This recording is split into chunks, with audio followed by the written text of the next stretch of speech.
Dunia telah berubah arah dari barat yang berkuasa atas simbol ke timur yang menguasai produksi. TikTok dan Instagram menjadi dua panggung raksasa dalam perang narasi digital abad ke-21, bukan lagi tentang siapa yang memproduksi barang, tetapi siapa yang mampu menguasai makna tentang apa artinya menjadi modern, berkelas, dan berkuasa.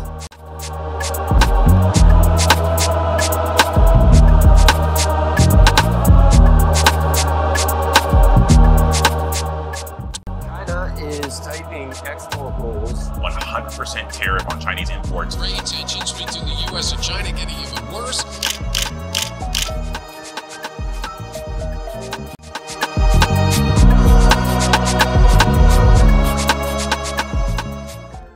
Di balik gemerlap dunia mode, dari cahaya lampu butik dan juga kilau layar ponsel, tersembunyi kisah yang jarang kita lihat. Pada tahun 2025 menjadi titik balik ketika publik dunia menyadari sesuatu yang selama ini seolah-olah tak penting untuk dipertanyakan.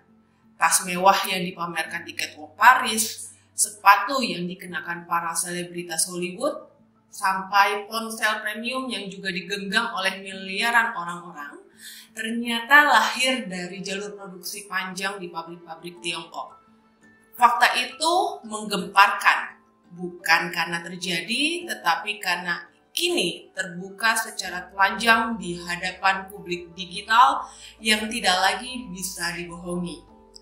Kamera para pekerja, unggahan warga, dan juga laporan ekonomi mulai memperlihatkan kenyataan di balik merek-merek tersebut.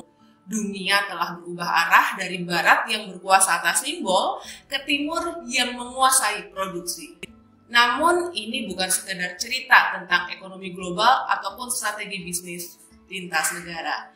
Ini adalah kisah tentang makna kekuasaan dan juga citra yang saling bertarung di ruang digital. Sebab hari ini nilai sebuah barang tidak lagi ditentukan oleh siapa yang membuatnya, melainkan oleh siapa yang menguasai ceritanya. TikTok dan Instagram menjadi dua medan baru peperangan. Bukan perang senjata, bukan pula perang tarif, tetapi perang persepsi dan juga narasi tentang siapa yang layak disebut unggul, siapa yang berhak mengklaim otentisitas, dan siapa yang akhirnya mengendalikan pikiran kita sebagai konsumen global. Pertanyaannya bukan lagi siapa yang membuat barang-barang tersebut, melainkan siapa yang mengendalikan citra di balik merek. Karena di dunia yang sepenuhnya dimediasi oleh layar, citra bukan lagi bayangan dari kenyataan. Citra adalah kenyataan itu sendiri. TikTok dan Instagram menjadi dua arena besar dalam perang narasi digital. TikTok dan Instagram menjadi dua panggung raksasa dalam perang narasi digital abad ke-21, di mana dua ruang tersebut tampak sekedar hiburan tetapi sesungguhnya adalah medan pertempuran ideologi global. Di TikTok, narasi tentang kebangkitan ekonomi Tiongkok menggema dengan percaya diri. Ribuan konten menampilkan robot di pabrik-pabrik modern, inovasi teknologi tinggi, dan wajah generasi muda yang optimistis. Di sana muncul semangat baru, yaitu semangat nasionalisme ekonomi yang berkata dengan lantang, Cina bukan hanya pabrik dunia, tetapi pusat inovasi global. Kami tidak meniru, kami mencipta. Sementara itu, di sisi lain, layar Instagram menjaga romantisme yang telah dibangun selama puluhan tahun. Dunia barat tampil dalam balutan elegan di butik Paris, kafe New York, koleksi mode yang dibalut narasi keaslian. Di platform ini, kemewahan dijaga seperti warisan dan pesan yang berulang adalah keindahan sejati hanya lahir dari tradisi, dari tangan-tangan Eropa yang berpengalaman. Dua platform tersebut memberikan kebenaran yang berjalan secara paralel, menciptakan dua realitas yang seolah tidak bisa dipertemukan. Di satu sisi, dunia timur yang menuntut pengakuan sebagai pusat produksi dan juga teknologi. Di sisi lain, dunia barat yang terus mempertahankan superioritas simbolik atas makna mewah. Disinilah ironi zaman digital. Miliaran pengguna menjadi pasukan sukarela dalam perang tanpa peluru. Mereka menonton, menyukai, membagikan, dan tanpa sadar ikut memperkuat salah satu kubu narasi. Di balik layar ponsel, algoritma menjadi jenderal yang mengatur barisan pasukan opini, menentukan video mana yang viral, wacana mana yang dipercaya, dan juga ideologi mana yang akan terus bertahan lebih lama di benak kita. Perang dagang kini tidak lagi hanya bergantung pada tarif impor ataupun neraca ekspor, tetapi juga pada kemampuan untuk membentuk persepsi global. Bukan lagi tentang siapa yang memproduksi barang, tetapi siapa yang mampu menguasai makna tentang apa artinya menjadi modern, berkelas, dan berkuasa. TikTok, Instagram, dua wajah dari koin yang sama.